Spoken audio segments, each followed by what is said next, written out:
దేవుని నామానికి మహిమ కలుగును గాక. ఈ యొక్క నాలుగవ రోజు ఉపవాస ప్రార్థన పండుగలలో మరి పాల్గొనటానికి ప్రభువారు కృపను అనుగ్రహించారు. మరి గతించిన 3 రోజులుగా అద్భుతమైన రీతిలో దేవుడు మనతో ఉండి, ఆయన మనతో ఎలా ఉంటాడంటే ద ప్రజెన్స్ ఆఫ్ గాడ్, ఆయన సన్నిధి అని మనం గ్రహించాలి. ఆయన మనకు కనబడాడు కానీ ఆయన సన్నిధి మనతో ఉంటుంది, ఆయనే ఉంటాడు ఆత్మరూపిగా అని మనం గ్రహించాలి. ఓకే, నిన్నటి దినాన అద్భుతంగా మరి బ్రదర్ని నిలబెట్టుకొని దేవుడు చక్కని మాటలు వినిపించడానికి కృపను అనుగ్రహించాడు. ఈరోజు మరి మన ఉపవాస ప్రార్థనలకు ప్రత్యేకమైన దేవుడు మనకు అనుగ్రహించిన ఒక అంశం ఏంటంటే, ఈ చివరి దినాల్లో మనము ఈ లోక యాత్రలో ప్రయాణంలో ఉన్నామని, మనము ఇక్కడే శాశ్వతంగా ఉండమని, మరి మనము ఈ లోకాన్ని విడిచి నిత్యము ఉండే దేవుని యొక్క రాజ్యంలో వెళ్ళబోతున్నామని, మరి మనం గ్రహింపు కలిగిన వారుగా ఉండటం కొరకైన కొన్ని ఆత్మీయ సత్యాలను మనం నేర్చుకోవాలని దేవుడు మనకు తెలియజేస్తున్న సంగతులు. మంచిది. నేను మీకు ప్రయాణము అనే విషయాన్ని మీకు గతంలో చెప్తూ వచ్చాను. ప్రారంభం రోజు చెప్పినాను, మన ప్రయాణంలో ఉన్న వారంగా మనం గ్రహించుకోవాలని. దానికి సంబంధించిన విషయాలు మీకు కొన్ని చెప్తూ వచ్చాను గతించిన 2 రోజులుగా. మరి ఈ ప్రయాణంలో ఇప్పుడు ఎందుకు ఈ విషయాలు మనం తెలుసుకోవాలంటే, మీరు ఎప్పుడైనా ఊరికి ప్రయాణం అయ్యి వెళ్ళాలనుకున్నారనుకోండి, ఏదైనా క్రొత్త ప్రదేశానికి వెళ్ళాలనుకున్నారనుకోండి, మీరేం చేస్తారు? ఇప్పుడు నిన్న మీకు చెప్పినా, నిన్న నాకు ఫోన్ వచ్చింది అని. ఏం ఫోన్ అంటే, అయ్యా మీకు పాస్పోర్ట్ ఉందా, మరి పాస్పోర్ట్ రెడీ చేసుకోండి, మీరు అమెరికా వెళ్ళాలి అని ఆయన చెప్తున్నాడు. అప్పుడు నేను వెళ్ళాలనుకున్నాను అనుకోండి, అప్పుడు నేనేం చేస్తా, అమెరికా ఎక్కడ ఉంటుంది, లేకపోతే అక్కడ పరిస్థితులు ఎలా ఉంటాయి అని, ఆ ప్లేస్ ఏంటి, నేను వెళ్ళే స్థలం ఏంటి, ఆ విషయాలు అన్నీ కూడా కనుక్కుంటాను. టికెట్ ఎంత ఎంతది, లేకపోతే దానికి అక్కడ ఉండే ఖర్చులు ఎట్లా ఉంటాయి, ఈ విషయాలన్నీ తెలుసుకున్నా, ఎక్కడ ఫ్లైట్ ఎక్కాలి, ఎక్కడి నుంచి ఎక్కడ ప్రయాణం అవుతుంది, మధ్యలో ఎన్ని గంటలు పడుతుంది, ఎక్కడెక్కడి నుంచి ఎట్లా వెళ్ళాలో అవన్నీ వివరాలు తెలుసుకుంటే మనకు సుకూన్గా వెళ్ళిపోతాం హాయిగా. అవన్నీ తెలుసుకోకుండా వెళ్ళామనుకోండి, ఎక్కడో అక్కడ దొంగలు ఉంటారు, అక్కడ దోసుకునే వాళ్ళు ఉంటారు, అక్కడ మాయ చేసే వాళ్ళు ఉంటారు, రకరకాల వాళ్ళు ఉంటారు. నువ్వు తెలుసుకొని వెళ్ళావనుకో నీకే గొడవ ఉండదు. ఒకసారి నేనేం చేసిన అంటే, బీహార్ అనే రాష్ట్రానికి వెళ్ళాల్సి వచ్చింది. బీహార్ అంటేనే అందరికి దడా వణుకులు. హైదరాబాద్లో బతికి బీహార్ వెళ్ళాలంటే అంత తేలిక వెళ్ళలేరు.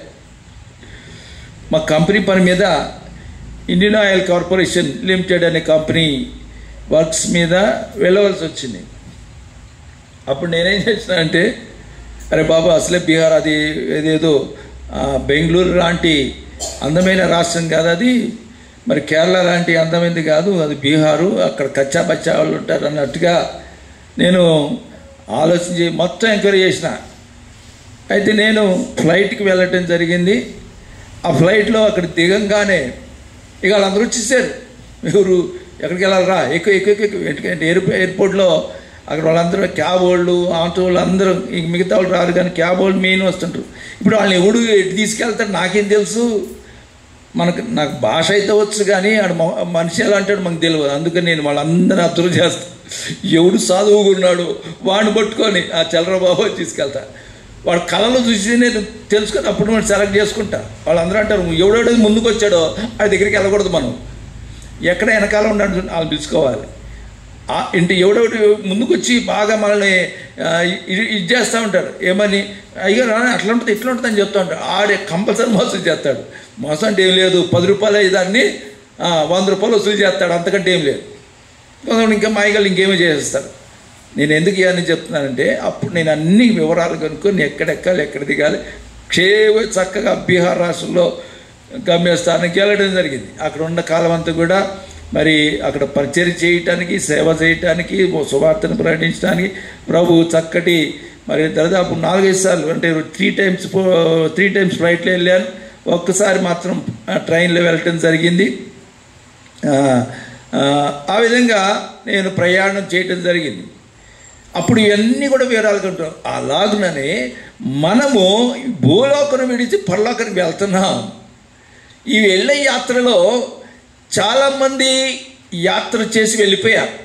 వాళ్ళల్లో మీకు ఒక ఆయన పేరు చెప్పేసిన ఆల్రెడీ కొంతవరకు చెప్పారు. అబ్రాహాము ఎలా ప్రయాణం చేసి దేవుని యొక్క సన్నిధానానికి వెళ్ళిపోయాడు. అలాగే చాలామంది భక్తులు ప్రయాణం చేశారు. చేసుకుంటూ ఆయన యేసు ప్రభువారి యొక్క అడుగుజాడల్లోనూ తండ్రి కుమార పరిశుద్ధాత్మ దేవుని యొక్క అడుగుజాడలో నడుచుకుంటూ ఇప్పుడు హనోక్ ఉన్నాడు అనుకోండి, ఆయన ఎట్టెళ్ళాడు? ఆయన ప్రయాణం వేరే ఉంది. అసలు హనోక్ అన్న ఆయన చనిపోలేదు, ఆయన చచ్చిపోలేదు. యేసు ప్రభువారు అంటే దేవుడితో అంత మాట్లాడుకుంటూ ముచ్చట మాట్లాడుతున్నారంట. హనోక్ ఏంటి మరి పరిస్థితి అది ఇద్దరు మాట్లాడుకుంటా ఆయన అట్లా వెళ్ళిపోతుంటే ఈయన కూడా వెళ్ళిపోయాడు. ఇక అంతే మర్చిపోయి అని చెప్తారు భక్తులు. అలాగనే వెళ్ళిపోయారంటే ఇద్దరు. ఇక ఆయనకి తెలియలేదు. ఇక అలాగనే వెళ్ళిపోయాడు ఆయన. అలాగా ఆయన ప్రయాణం వేరే ఉంది. అలాగే ఆయన కూడా భూస్థాపన అక్కడ ఏలే సమాధి ఎక్కడైనా ఉంటుందా? ఆయన సమాధికి వెళ్ళిండు. ఆయన కూడా అట్టగే అగ్ని రథాల మీద కొనుపోబడేనని ఉంది. అలాగే వాళ్ళ ప్రయాణాలు వేరే ఉన్నాయి.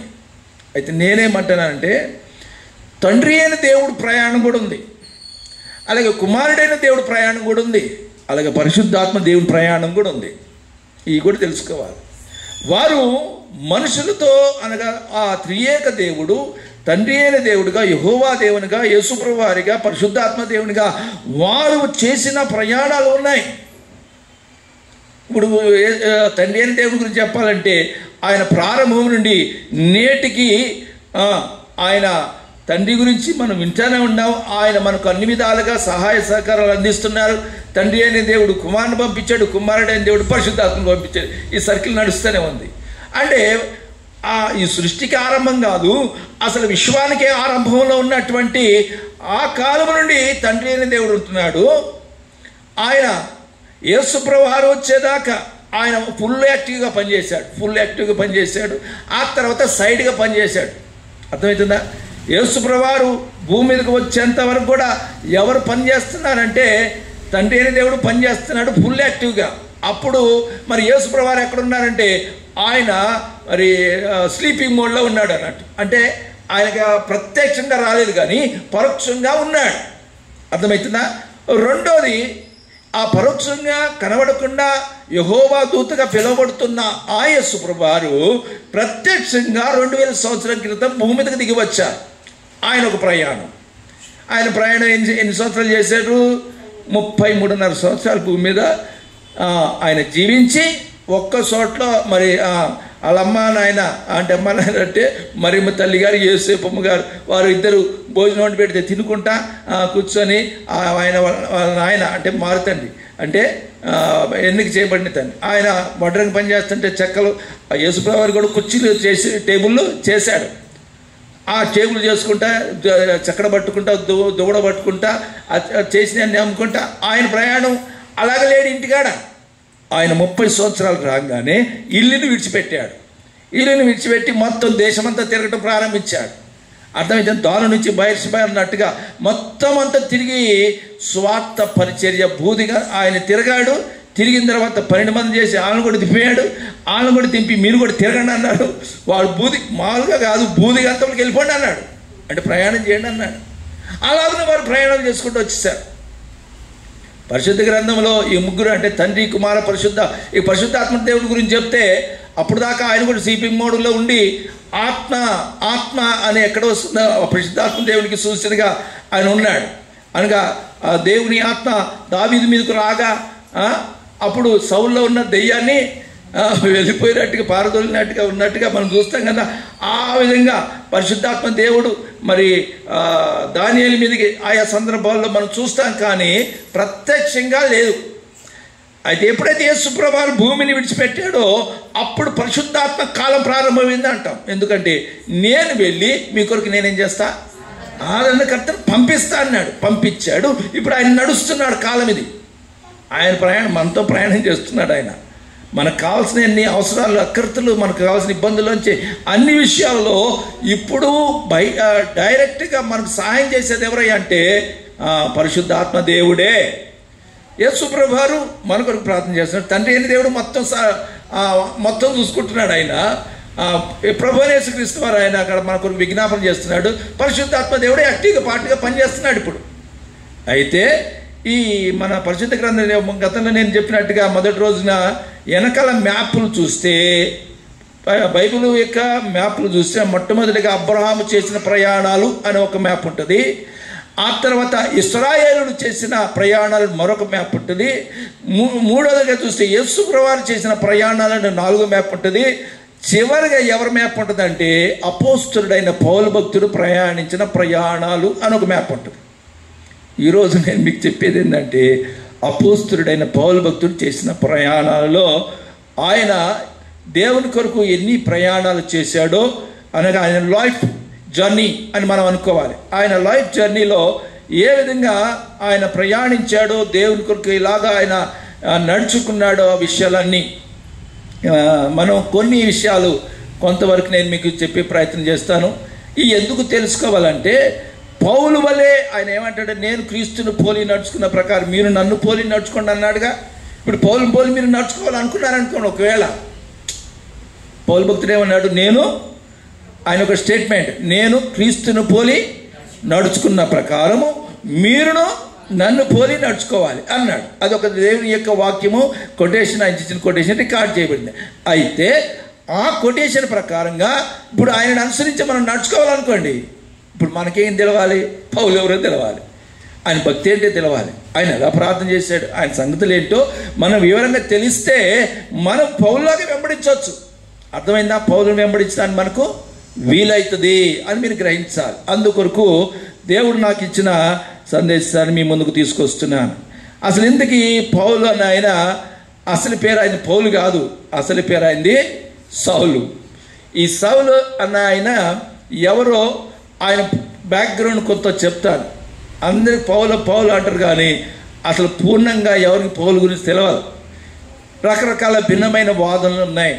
ఆయన చరిత్ర, ఆయన బ్యాక్గ్రౌండ్. అసలు ఆయన ఏ దేశం తెలుసు మీకు? అది తాసువాడ పౌలు. తాసు ఏ దేశం?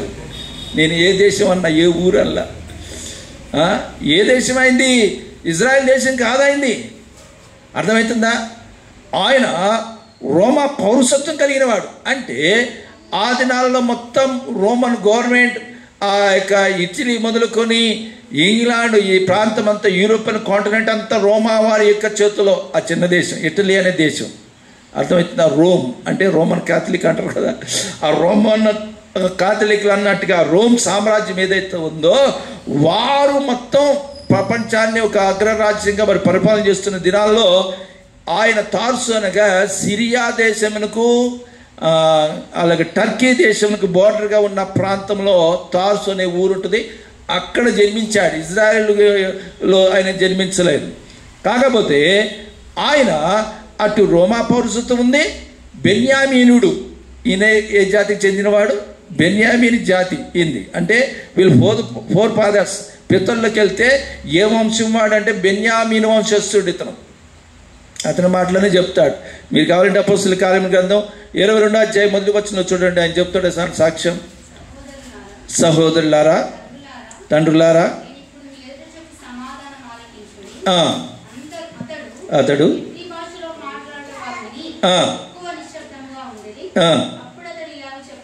ఇలాగ చెప్పసాగాను, నేను కిలికియాలోని తాసులో పుట్టిన యూదుడను,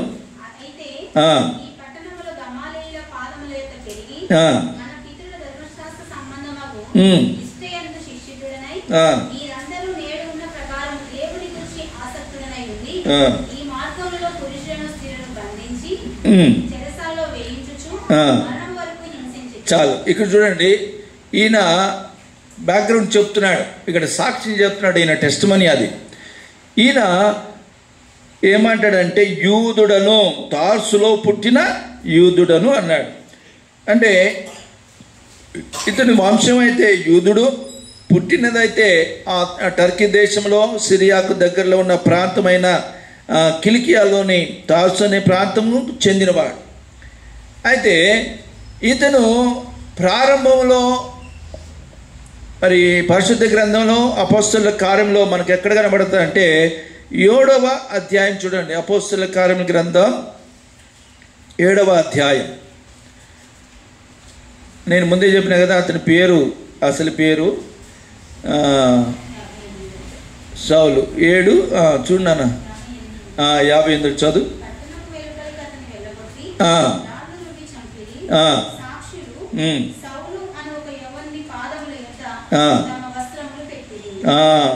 ఇక్కడ మనం చూస్తున్నాం 7వ అధ్యాయంలో స్టెఫను గురించి సందర్భంలో అక్కడ సౌలు అను ఒక యవనుని అని రాయబడింది. అంటే పరిశుద్ధ గ్రంథంలో పౌలు భక్తుని జీవితం ఎలా ప్రారంభమైందంటే ఒక యవ్వనస్తుడిగా ఉన్న కాలం నుండి ప్రారంభమైంది. అతడు యూత్, ఒక యవ్వనస్తుడిగా ఉన్నాడు, యంగ్స్టర్గా ఉన్నాడు. అప్పటి నుంచే ఆయన ప్రస్థానం బైబిల్లో మనకు కనబడతా ఉంది.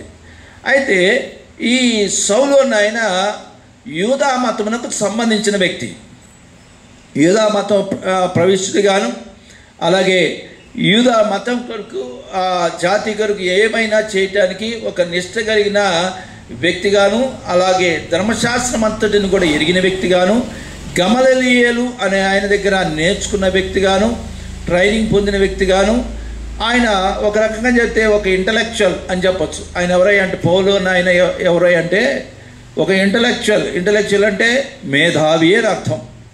ఇంటలెక్చువల్ అంటే ఎవరు? మేధావి. ఆయనకు అన్నీ తెలుసు, అనేకమైన భాషలు తెలుసు, అనేక కల్చర్ తెలుసు. ఆయనకు అతడు మంచి ధనవంతుడు, అతడు మంచి పేరు కలిగిన వ్యక్తి, సన్నిహితుని సభలో సభ్యుడై ఉన్నాడు, యూదుల యొక్క ఆచారాలను అన్నిటిని ఎరిగినవాడు, ధర్మశాస్త్రమును తెలుసుకున్నవాడు, అన్ని విధాల మల్టీ టాలెంటెడ్ పర్సన్. అయినా మామూలోడు కాదు, మల్టీ టాలెంటెడ్ పర్సన్ అతను. అప్పుడే చిన్ననాటి నుండే యవనస్తుడిగా ఉన్నప్పటి నుంచే ఒక ప్రత్యేకమైన స్థితిలో అతడు ఉన్న వ్యక్తి. అయితే ఇక్కడ మనం చూస్తే 8వ అధ్యాయం దగ్గర రండి. 8వ అధ్యాయం అపోస్తలుల కార్యం గ్రంథం 8వ అధ్యాయం, అయితే 7వ అధ్యాయం చివరి మాటలు కూడా చదవమ్మా. అతడు మోకాలుని ప్రభువా పలికెను, నిద్రించును. అక్కడ రాయబడిన మాట ఏంటంటే లోక గారు చాలా అద్భుతంగా రాశాడు, పరిశుద్ధాత్మ దేవుడు రాయించాడు అని రాశాడు. ఈ సౌలు ఆయన స్టెఫను యొక్క మరణాన్ని సమ్మతించాడు, ఆమోదం చేసేటంట. అంటే స్టెఫను యొక్క మరణానికి పౌలు భక్తుని జీవితానికి చాలా లింక్ ఉంది. అక్కడ ఆయన చనిపోవటం, ఈయన అక్కడ ఉండటం. అంటే ఈ స్టెఫను యొక్క రక్తములో నుంచి పుట్టుకొచ్చినోడే అని ఆధ్యాత్మికంగా చూస్తే ఆ యొక్క భక్తుని యొక్క మరణము రక్తము, ఎందుకంటే రాళ్ళతో చిత్తగొట్టేశారు ఆయన్ని. రక్తం అంతా మొత్తం దేహమంతా రక్తంతో నిండిపోయి తడిసిపోయిన ఆ రక్త బిందువులో నుంచి ఈయన పుట్టుకొచ్చినట్టుగా గొప్ప. మరి మనందరికీ తెలిసి నేను ఆ విషయాలన్నీ చెప్తాను. ఆయనలో నుంచి మనం నేర్చుకోవాల్సిన అద్భుతమైన విషయాలు ఉన్నాయి. ఇంకా నేను చాలా విషయాలు మీరందరికీ మనకు తెలుసుకోవాలి. మొదటిగా ఆయన ఇక్కడ చర్యలు మనం గమనిస్తే సావునకు సమ్మతించాడు. 8వ అధ్యాయము 3వ వచనం కూడా చదవండి. ఆయన సౌలు అయితే ఇంటింటా చొచ్చి పురుషులను స్త్రీలను ఈడ్చుకుని పోయి, ఇది చాలా గుర్తుపెట్టుకోవాలి. ఇది మనం ఈ సౌలు ఆయన అంటే పౌలుగా మారిన సౌలు ఆయన సంఘమును హింసించిన వాడు, సంఘమును పాడు చేసిన వ్యక్తి. చూసారా ఎంత ఏదైతే చేయకూడదో అది చేశాడు ఈయన. అంటే ఈ సంఘమును హింసించాడు ఈ పౌలు ఆయన. అప్పుడు ఆయన ఎంత ఇదిగా చూడండి, ఎంత ఇదయ్యాడంటే, స్పందించాడంటే ఆయన అక్కడ ఉండలేక వెంటనే దిగొచ్చాడు. ఇంటర్వ్యూ దిగి వచ్చాడు ఆయన. ఏమన్నాడు తెలుసా? సౌలా, ఇప్పుడు చదవండి 9వ అధ్యాయం 4వ వచనం. అప్పుడు అతడు నేల మీద పడి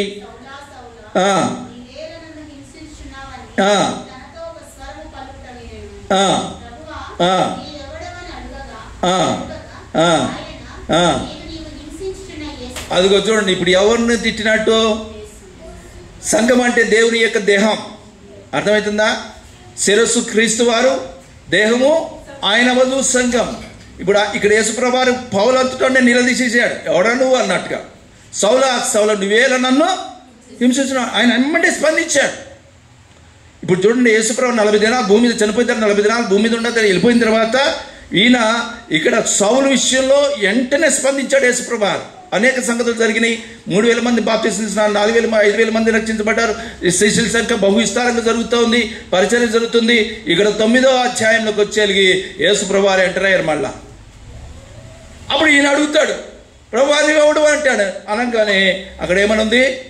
నీవు హింసించుచున్నా యేసును నేనే దేవుణ్ణి, నువ్వు నన్ను నాతో పెట్టుకున్నావు భయ్య అంటున్నాడు అంతే. అందుకు నేనేం చెప్తున్నా అంటే, ఇప్పుడు చూడండి అక్కడ ఏమవుతుందంటే 3వ వచనంలో, అతడు ప్రయాణము చేయుచు దమస్కు దగ్గరకు వచ్చి నప్పుడు అకస్మాత్తుగా ఆకాశం నుండి ఒక వెలుగు అతని మీద చుట్టూ ప్రకాశించెను. ఆ దెబ్బకి ఆయన పడిపోయాడు. అక్కడి నుంచి గుర్రాల మీద వెళ్ళిపోయి ఈ విశ్వాసులందరినీ తీసుకెళ్ళి జైల్లో వేయాలి. ఇంకెక్కడ ప్రార్థన జరుగుతుంది, ఎక్కడ చర్చ జరుగుతుంది. ఆ చర్చిలో ఉన్న వాళ్ళు తీసుకొచ్చి జైల్లో వేసే ప్రయత్నంలో ఆ కాగితాలు తీసుకోవడానికి, ఆర్డర్స్ తీసుకోవడానికి వెళ్తున్నాడు. సో అప్పుడు దేవుడు ఒకే ఒక దెబ్బ కొట్టిన డామ్మని కింద పడతాడు. ఆ మెరుపు దిగా అక్కడ వెలుగు వస్తుంది. ఆయన వెంటనే అక్కడ అయిన జరిగిన సంఘటన చూస్తే ఆయన గుడ్డోడైపోతాడు, కళ్ళు పోతాయి. వింటున్నారా? కళ్ళు పోతాయి, గుడ్డోడైపోతాడు, కింద పడతాడు. అర్థమైందా? అప్పుడు దేవుడు స్పష్టంగా మాట్లాడుతున్నాడు. ఆయన సంఘమును హింసించాడని స్పష్టంగా ఇక్కడ రాసి ఉంది.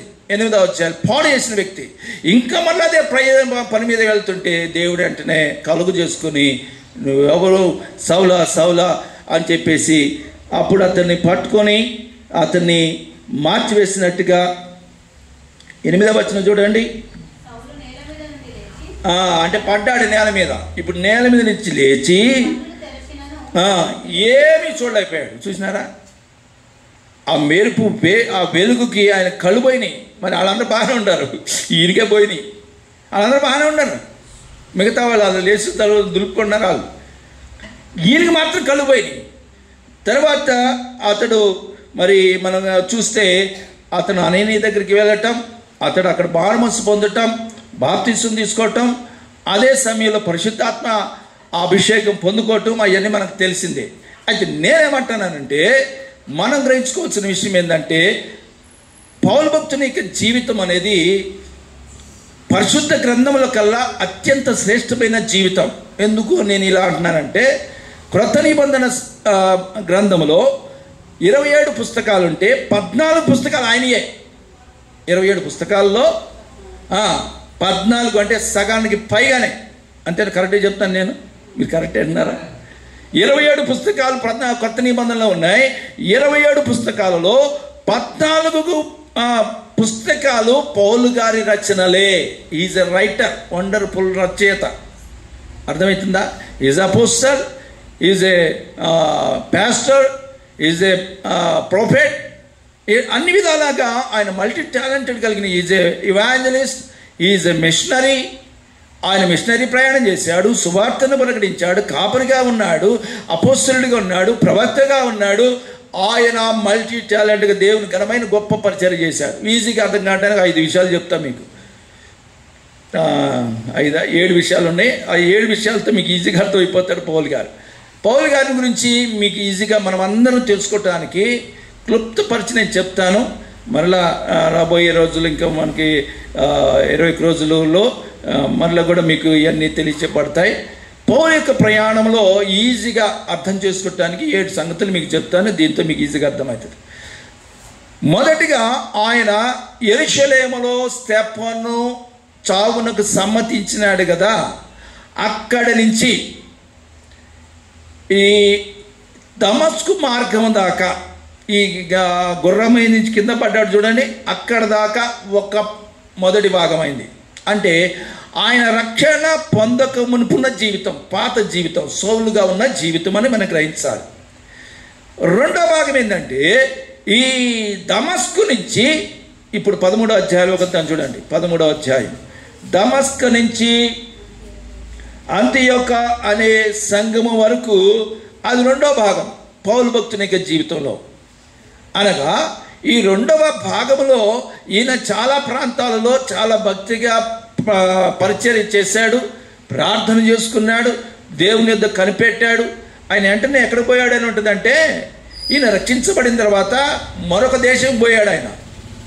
ఈయన పుట్టిందేమో ఎక్కడ, టర్కీ దేశంలో, సిరియా దగ్గరలో. ఆ తర్వాత యెరూషలేము వచ్చాడు. యెరూషలేము నుంచి మళ్ళీ అరేబియా దేశం పోతాడు. ఎక్కడ పోతాడు? అరేబియా దేశం అంటే సౌదీ అరేబియా అంటారు చూడండి. ఇప్పుడు సౌదీ అరేబియా అవుతుంది అదే. ఈ ఇజ్రాయెల్ దేశము పక్కనే ఆని పెట్టుకుని ఉండేదేమో జోర్డాన్ అనే దేశం ఉంటుంది.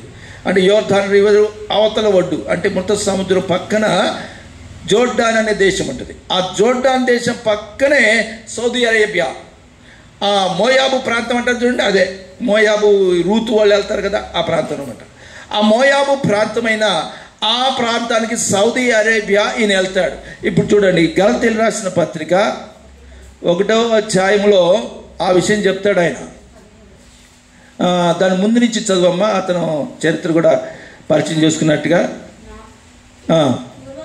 పూర్వమందు యూదా మతస్థుడనై ఉన్నప్పుడు, అదిగో ఈ మాట గుర్తుపెట్టుకోండి, ఇది కూడా రికార్డ్ చేసుకోవాలి. యూదా మతం అయింది.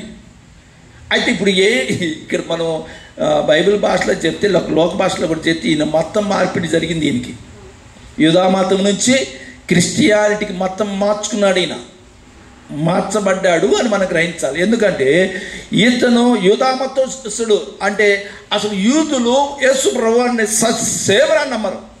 అర్థమవుతుందా? ఇంకేదైనా చెప్తే వింటారు, కానీ అస్సలు వారు మతాన్ని ఎప్పుడు కూడా తక్కువగా ఎంచుకోరు. ఎందుకంటే అబ్రహాం, ఇస్సాకు వాళ్ళు ఎప్పుడు గుర్తు చేస్తారు. మోషే, అబ్రహాం, ఇస్సాకు, ఏలియా, ఎలీషా, డానియేలు ప్రవక్తలందరూ మా వాళ్ళండి, అసలు మా మతం గొప్పది అంటారు వాళ్ళు. అలాంటి వ్యక్తి అయిన యూదా మతంలో ఉన్న ఈ వ్యక్తి కాస్త ఆయన మారిపోయినట్లుగా మనం చూస్తాం. చదువు.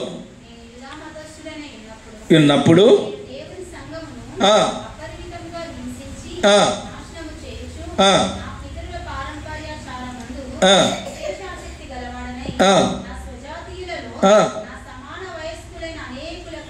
అనేకుల కంటే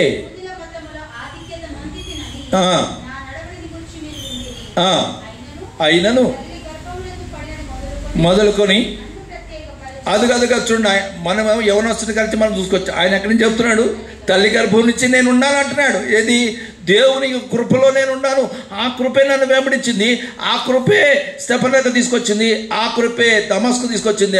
ఆ కృపే అరేబియా దేశం తీసుకొచ్చింది అంటున్నాడు. ఇప్పుడు చదువమ్మా. పిలిచిన దేవుడు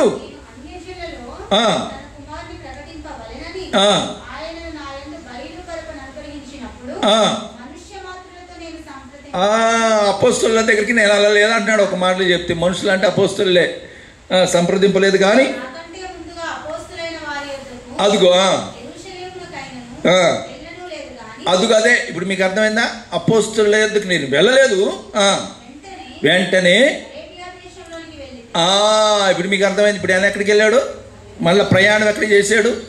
తార్సు నుంచి యెరూషలేం అంటే ఇజ్రాయెల్ దేశం, ఇజ్రాయెల్ నుంచి మళ్ళీ సౌదీ అరేబియా వెళ్ళాడు. అక్కడి నుంచి మళ్ళీ రిటర్న్ వస్తాడు. ఇప్పుడు ఎక్కడికి వచ్చాడంటే అంతియోకియా. చూడండి, మళ్ళీ ఎక్కడి నుంచి ఎక్కడికి వచ్చాడు? అంతియోకియా అనే. ఇప్పుడు మన 13వ అధ్యాయంలో ఆ వాక్యం చూడండి నాన్న. బర్నబా,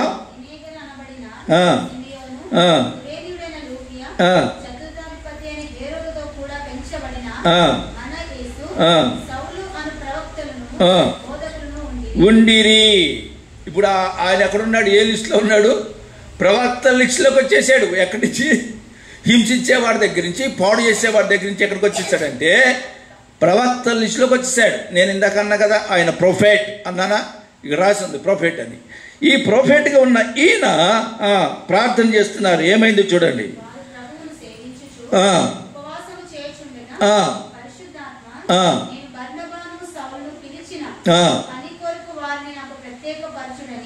ఐదుగురిలో ఇద్దరిని పరిశుద్ధాత్మ దేవుడు సెలెక్ట్ చేశాడు. చెప్పాను చేసి ఇక్కడి నుంచి ప్రయాణం స్టార్ట్. పంపిణీ అంటే ఇక అక్కడ ఉంటాయి లేదు. ఇక అంతియొకయ నుంచి ఇప్పుడు తర్వాత వచ్చిన చదవండి, మీకు అర్థమవుతుంది. ఇప్పుడు ఇప్పుడు పౌలు భక్తుడిని బర్నబా భక్తుడిని ఎవరు పంపిస్తున్నారంటే పరిశుద్ధాత్మ దేవుడు పంపిస్తున్నాడు. సంఘస్థులు ప్రార్థన చేశారు, అనగా సంఘ నాయకులైన వారు చేతులుంచి ప్రార్థన చేసి వాళ్ళని పంపిస్తున్నారు. ఇప్పుడు ఈయన ఎక్కడికి వెళ్తున్నాడు చూస్తే ఈ 4వ వచనం నుంచి సెలూకైకి వచ్చి అక్కడి నుండి ఓడెక్కి కుప్రకు వెళ్ళిరి. అక్కడి నుంచి మొదటి మిషనరీ జర్నీ. ఈ మొదటి మిషనరీ జర్నీ 4వ వచనంతో ప్రారంభమై 14వ అధ్యాయం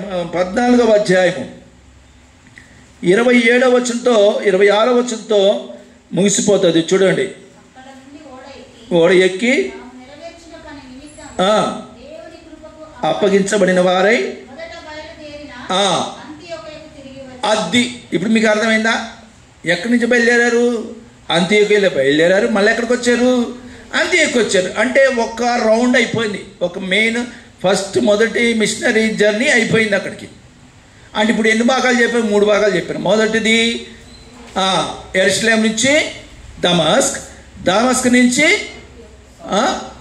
అంత్యోకయ నుంచి అరేబియా దేశం వెళ్ళాడు. కానీ మెయిన్ జర్నీ చెప్తున్నాను. అంటే 1 to అంటే యెరూషలేం నుంచి దమస్కు దాకా అన్యజనుడిగా ఉన్నాడు, యూదామతస్థుడిగా ఉన్నాడు. యూదామతస్థుడిగా ఉన్న ఆ వ్యక్తి నెక్స్ట్ అంటే ఈ దమస్కు నుంచి వెంటనే ఆయన మార్పు చెందినవాడై ఆయన ఎక్కడికి వస్తాడంటే అంతియోకు నుంచి మళ్ళీ అతను అంతియోకులో ముగిసిపోతుంది. అక్కడ ప్రార్థనలో పరిశుద్ధాత్మ దేవుడు సెలెక్ట్ చేసి మొదటి మిషనరీ జర్నీకి నడిపిస్తాడు. అది ఇప్పుడు మనం చూస్తాం. ఇంక 2వ మిషనరీ జర్నీ చూపిస్తాడు చూడండి. 2వ మిషనరీ జర్నీ ఆ తర్వాత 15వ అధ్యాయం 36వ వచనం. కొన్ని దినములైన తర్వాత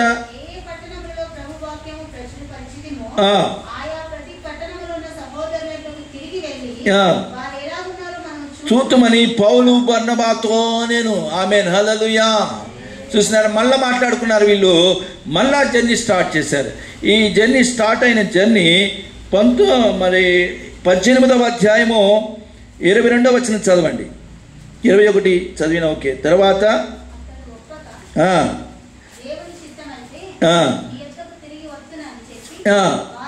సెలవు పుచ్చుకొని తర్వాత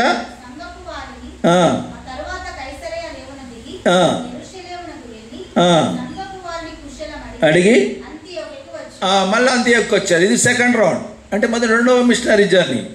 ఆ తర్వాత 3వ మిషనరీ జర్నీ దీని కిందే ఉంటుంది చూడండి. 23వ వచనం. బయలుదేరి గలతీయ ప్రాంతములందును పృగియ ప్రాంతం సంచరించు శిష్యులను అందరినీ స్థిరపరచెను. ఆ విధంగా మళ్ళీ 3వ మిషనరీ ప్రారంభమైంది. ఆ 3వ మిషనరీ ప్రారంభమై ఎక్కడ ముగిసిందో చూపిస్తారు చూడండి. 21వ అధ్యాయం 16వ వచనం చదవండి.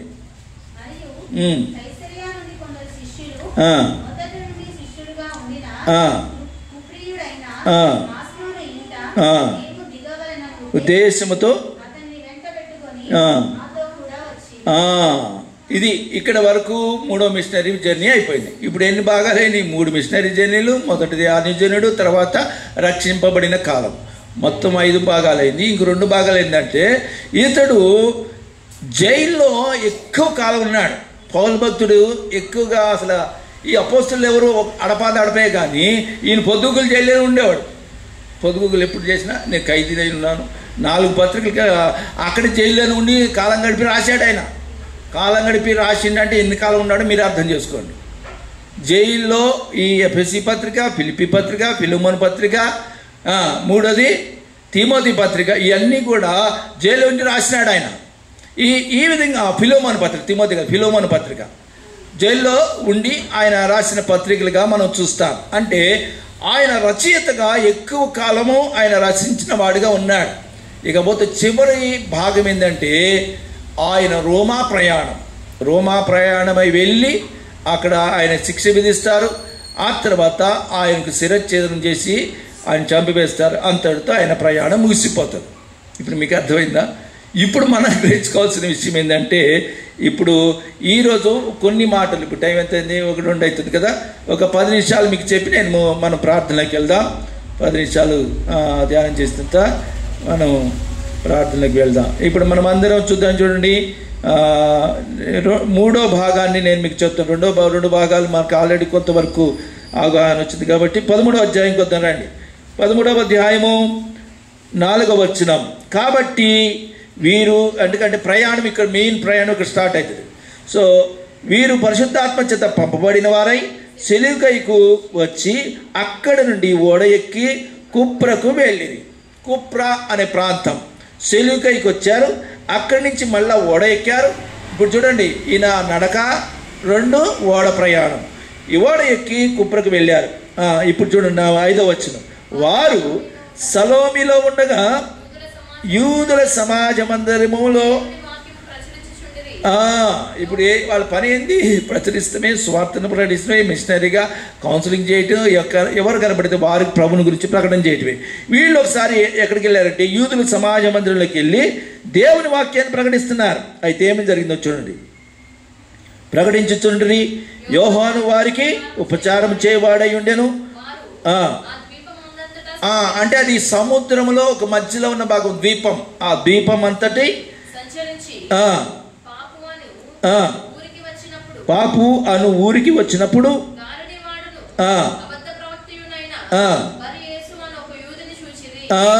చూసినారా, ఒక యూదును చూశారంట. అయితే ఏమైందో చూడండి. ఇతడు వివేకము గలవాడైన ఉండెను. అతడు బర్నబాను, అదే చూడండి, అసలు ఎంత మంచి మాట ఉంది అక్కడ. బర్నబాను సౌలును, అంటే పౌలు భక్తులు పిలిపించుకొని దేవుని వాక్యం వినాలనుకున్నారంట.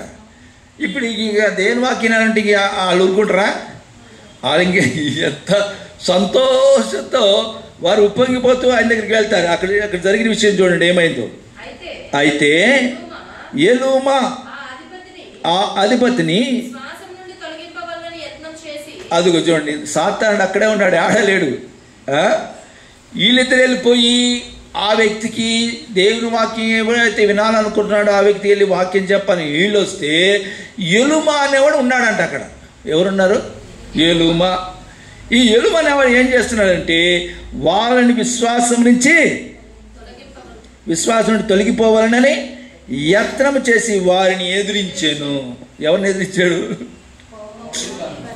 మనం కూడా ఇప్పుడు ఈ దినాల్లో వీళ్ళు సువార్త చెప్తుంటే మరి ముఖ్యంగా మనం జగద్గిరిగుట్ట పాస్టర్ ప్రేయర్ ఫెలోషిప్లో అప్పుడప్పుడు నేను చూస్తుంటే మాణిక్యమయ్య గారు, బెరక మినిస్ట్రీస్ నడిపిస్తున్న పాస్టర్ గారు వెళ్ళిపోయి మంచి వాక్యం చెప్తూ అంటే సువార్తను ప్రకటిస్తుంటే కొన్ని చోట్ల ఏమైతే ఉంది, ఎదురిస్తున్నారు. అక్కడ కూడా ఇక్కడ కూడా ఏమైందంటే పౌలు గారు వెళ్ళి ఆయనకి వాక్యం చెప్తుంటే ఎలుమానేవాడు అక్కడ తగిలిండి. అక్కడ ఆ ఎలుమానేవాడు ఏం చేసిండంటే వాళ్ళని ఎదిరించాను అని ఉంది అక్కడ.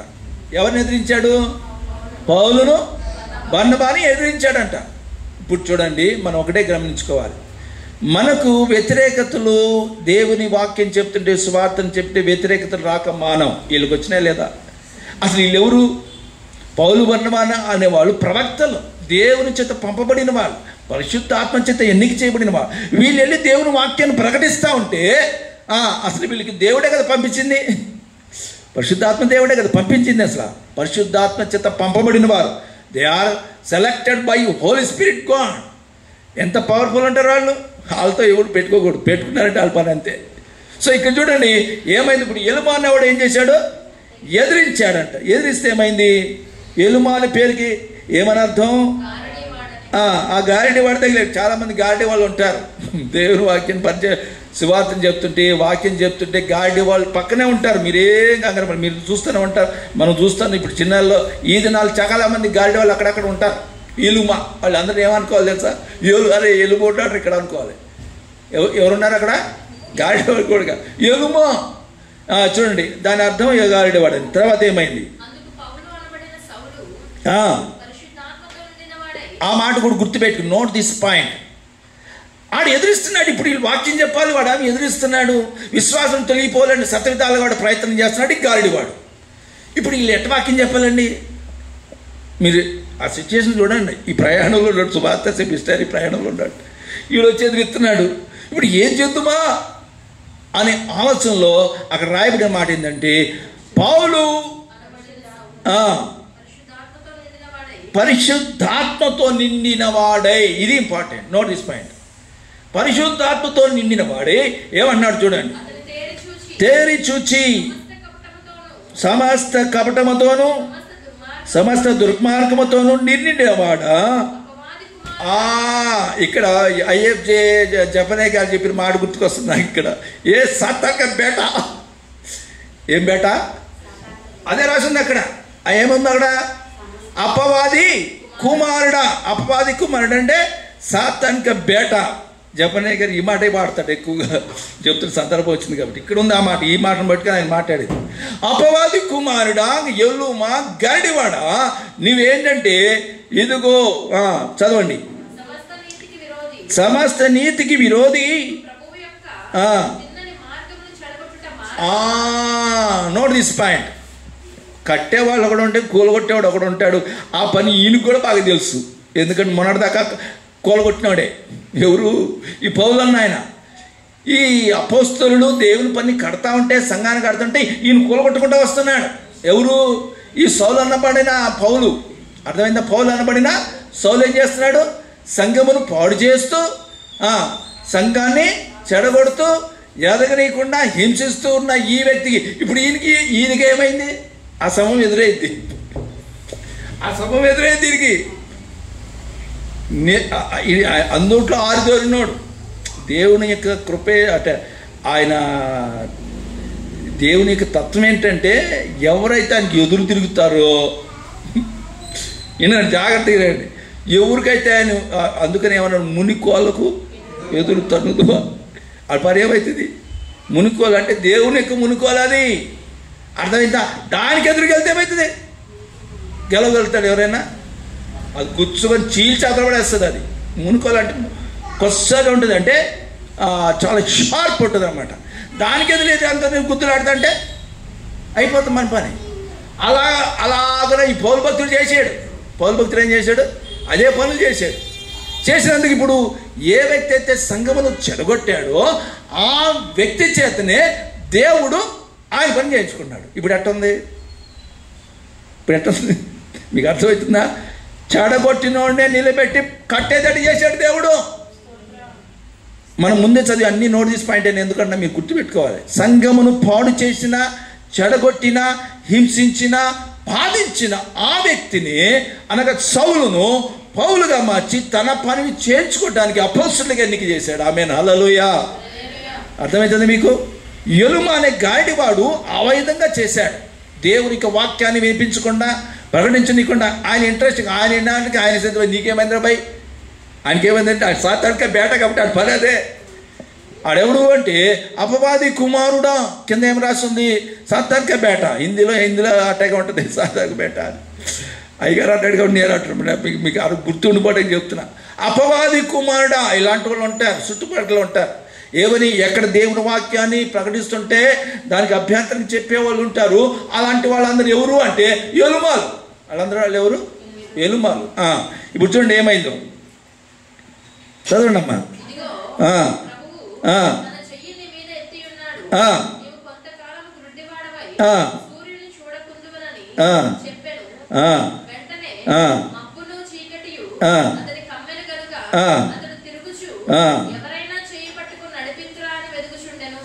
ఇప్పుడు అపవాదికి ఆ బేట ఏమయ్యాడు? గుడ్డోడైపోయాడు. చూసినారా? నేనేమంటున్నా, పరిశుద్ధాత్మచేత నిండుకొనిన వాడై అపోస్తలుడైన పౌలు భక్తుడు చెప్పిన మాట వాడు రిలీజ్ చేయగానే ఏమైపోయిందంటే అది గుడ్డోడైపోయాడు. అర్థమైందా? ఇప్పుడు అసలు ఇది చాలా శ్రేష్టమైన మాటలు. అసలు భక్తి అంతా ఈ కృత నిబంధనలో మనం చక్కగా తెలుసుకోవాల్సిన సంగతులన్నీ పౌలు భక్తిని నిలబెట్టి ఆయన చేత ఈ సంగతులను జరిగించాడు. ఈ అపవాదిక బేట సాతాను కుమారుడు ఇప్పుడు ఏమయ్యాడు? గుడ్డోడైపోయాడు. గుడ్డోడు కాగానే ఇప్పుడు చూడండి ఏమవుతుంది అక్కడ. అంతటా అధిపతి జరిగిన దాన్ని చూచి విశ్వసించెను. ఆమేన్, హల్లెలూయా. ఇప్పుడు ఒక ఆత్మను సంపాదించేసారు వీళ్ళు. అర్థమవుతుందా? జీవం గల దేవుని సంఘములో ఒక క్రొత్త అధ్యాయాన్ని ప్రారంభించిన వాడే అపోస్తులుడైన పౌలు భక్తుడు. అపోస్తులు 10వ అధ్యాయం వరకు వారు అక్కడి నుంచి అపోస్తుల కార్యముల గ్రంథం చరిత్ర మారిపోతుంది, పుస్తకమే మారిపోతుంది. అక్కడ దాకా కనబడతారు పేతురు, యోహానులు, వారు ప్రారంభించిన పరిచయం అక్కడ ఉంటుంది. అక్కడి నుంచి పరిశుద్ధాత్మ దేవుడికి ఈ అధ్యాయాలు రాయించేశాడు. అర్థమవుతుందా? ఈ 10వ అధ్యాయం 13 నుంచి అంతగా ఇంకెవరు ఉంటారంతా పౌలు భక్తుందే. ఇక పత్రికలన్నీ ఎవరి అపోస్తుల కార్యంతో వచ్చిన పుస్తకం ఏంటి? బ్రోమ పౌలు భక్తుందే, కొరింది పౌలు భక్తుందే, కల్తీ, ఏపీఎస్సి అన్నీ ఆయనయే. ఇక ఆ ప్రస్థానం స్టార్ట్ అయిపోయింది. అదే ప్రయాణం అంటున్నాను నేను. ఆయన చేసిన అడుగులు జాడల్లో మనం కూడా నడవగలిగినట్లయితే ఆయన వలె మనం కూడా రూపించబడి నిత్యరాజ్యానికి చేరేవారంగా అవుతాము.